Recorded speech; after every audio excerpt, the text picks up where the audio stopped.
প্রথম গৃহযুদ্ধের জন্ম দিয়েছে এই সংবিধান। আবার সমাজতন্ত্রের নামে বাকশাল কায়েম করেছেন, আর্টিকেল 117 অ্যামেন্ড করে আপনি জাতীয় দল করেছেন। তাই এই সংবিধানটা কখনোই সংবিধান ছিল না। এই সংবিধানটা জনগণের ম্যান্ডেট নিয়ে হয় নাই। এই সংবিধানটা ছিল আওয়ামী লীগের শেখ পরিবারের একটা ব্যক্তিগত লুটপাট আর দেশ পরিচালনার একটা ফ্যাসিবাদী বন্দোবস্ত। এই জন্যই হচ্ছে গণ অভ্যুত্থান হয়েছে 2024 সালে।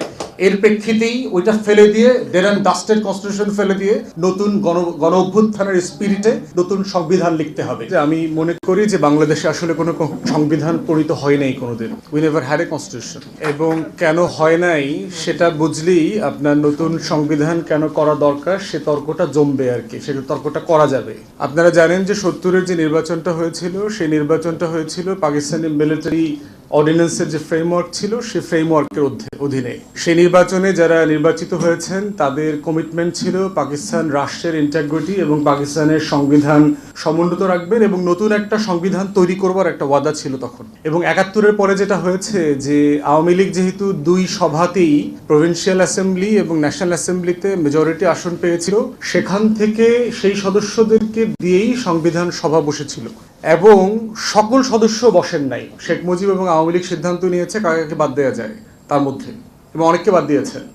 অতএব তারা ডিসাইড করেছেন ওই নির্বাচনে নির্বাচিত সদস্যরা কারা কারা ওই পরিষদে বসবেন অথবা বসবেন না। তো প্রথম কথা হচ্ছে যে যারা একটা স্বাধীন বাংলাদেশের জন্য লড়াই করেছেন, যুদ্ধ করেছেন, তাদের কোনো প্রতিনিধিত্ব সেই পরিষদে ছিল না। এটা পাকিস্তান রাষ্ট্রের নির্বাচিত প্রতিনিধিরা আরেকটা স্বাধীন রাষ্ট্রের নির্বাচন ছাড়া, রেফারেন্ডাম ছাড়া একটা স্বাধীন গণপ্রজাতন্ত্রের একটা রিপাবলিকের কনস্টিটিউশন তৈরি করতে পারেন না, প্রথম কথা। দ্বিতীয় কথা হচ্ছে যে যে আকাঙ্ক্ষাপত্রের উপরে ভিত্তি করে বাংলাদেশ রাষ্ট্রটা স্বাধীন হয়েছিল 1971 সালের 17 এপ্রিল, যেটা প্রবাসী সরকার পাঠ করেছে, সেই ঘোষণাপত্রে বলে দেওয়া ছিল যে আমরা কেমন রাষ্ট্র চাই, কেন আমরা পাকিস্তান রাষ্ট্র থেকে আলাদা হতে চাই।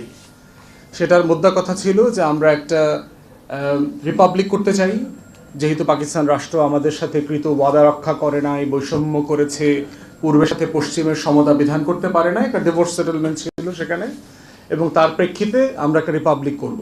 রিপাবলিক মানে কি? জনগণের রাষ্ট্র, কোনো বংশের রাষ্ট্র। আমরা ওখানে বলি নাই এটা রাজবংশের রাষ্ট্র হবে, এখানে অমুক বংশ তমুক বংশের নেতারা দেশ শাসন করবেন, এখানে কিংডম হবে, আমিরাতস হবে, এই কথা আমরা বলি নাই। আমরা রিপাবলিকের কথা বলেছিলাম। পরবর্তীতে যখন সংবিধানটা হলো, যেই সংবিধানটাতে বলে দেওয়া আছে যে এই রাষ্ট্রের জনগণ পরিচিত হইবে বাঙালি বলিয়া।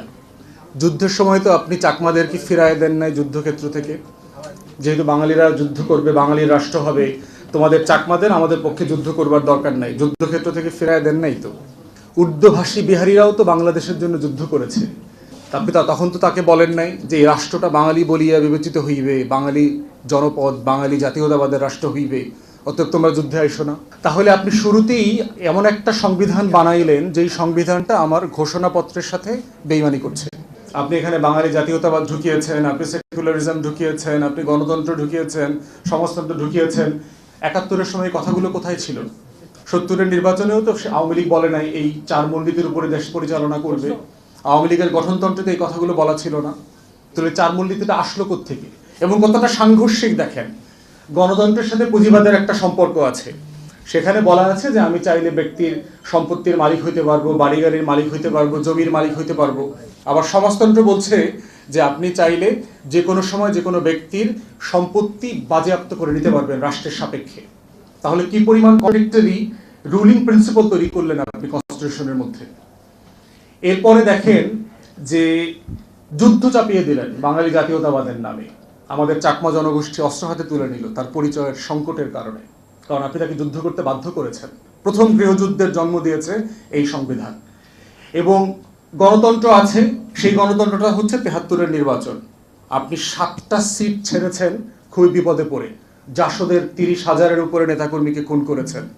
আবার সমাজতন্ত্রের নামে বাকশাল কায়েম করেছেন, আর্টিকেল 117 অ্যামেন্ড করে আপনি জাতীয় দল করেছেন। তাহলে কন্ট্রাডিক্টরি প্রভিশন কিভাবে আপনার সংশোধনীকে, আপনার পরবর্তী কার্যক্রমকে ইমপ্লিকেট করে তার প্রমাণ হচ্ছে 72-এর সংবিধান। তাই এই সংবিধানটা কখনোই সংবিধান ছিল না। এই সংবিধানটা জনগণের ম্যান্ডেট নিয়ে হয় নাই। এই সংবিধানটা ছিল আওয়ামী লীগের শেখ পরিবারের একটা ব্যক্তিগত লুটপাট আর দেশ পরিচালনার একটা ফ্যাসিবাদী বন্দোবস্ত। অতএব এই জন্যই হচ্ছে গণ অভ্যুত্থান হয়েছে 2024 সালে। এর প্রেক্ষিতেই ওইটা ফেলে দিয়ে ডেড অ্যান্ড ডাস্টেড কনস্টিটিউশন ফেলে দিয়ে নতুন গণ অভ্যুত্থানের স্পিরিটে নতুন সংবিধান লিখতে হবে, দ্বিতীয় রিপাবলিক করতে হবে। এই দ্বিতীয় রিপাবলিক প্রথম রিপাবলিককে অস্বীকার করবে না। স্বাধীনতার আকাঙ্ক্ষা পত্রকে ধারণ করেই সে তার 24-এর গণ অভ্যুত্থানের রিপাবলিক তৈরি করবে। এটাই হচ্ছে নতুন বাংলাদেশের ম্যান্ডেট।